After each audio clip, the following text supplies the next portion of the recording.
Αυτό τον Οκτώβριο όλα τα σχέδια καλάνε.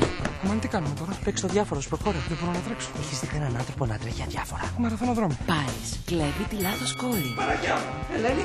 Και βρίσκει τον πελάτου. Έκλεψα την Ελένη μου. Τι λες τώρα, της πήρανε πολλά. Καταρχήν, Νατάσα, πού βρίσκεται? Στο δωμάτιό της, μπετόφλακα. Και πού είναι αυτό? Στο Intercontinental. Πού θες να είναι, δεξιά από τη σκάλα. Όπως μπαίνεις, όπως βγαίνεις. Σύντομα θα έχετε κάποιο τηλεφώνημα για λίτρα. Συγγνώμη, έχετε φορτιστεί? Όχι, όχι, ευχαριστώ, είμαι μια χαρά. Υποτίθεται ότι το παντρευόμουν με παπά και με κουμπάρο. Για κουμπάρο δεν ξέρω, ένα παπά σίγουρα θα το χρειαστεί. Σκάσει! Παρολί, ξέρεις τι θα πει ζουρνάς. Κλαρινό. Θα το χορέψω στο ταξί. Δεν με λένε τυχαία ζουρνά εμένα.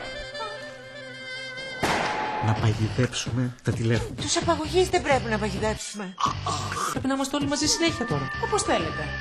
Και αν μας πάρει ο ύπνος. Με βάλει το βιντεογλυφίδι στα μάτια. Σταματήστε! Πώς είσαι τόσο σίγουρος ότι η αδερφή μου σε θέλει? Ζηλεύεις. Εγώ να ζηλέψω. Λοιπόν να την πάρεις την Νατάσα. Σου αξίζει και της αξίζεις. Μήπως είναι μαζί? Ποιοι είναι, κορίτσι μου, ποιοι?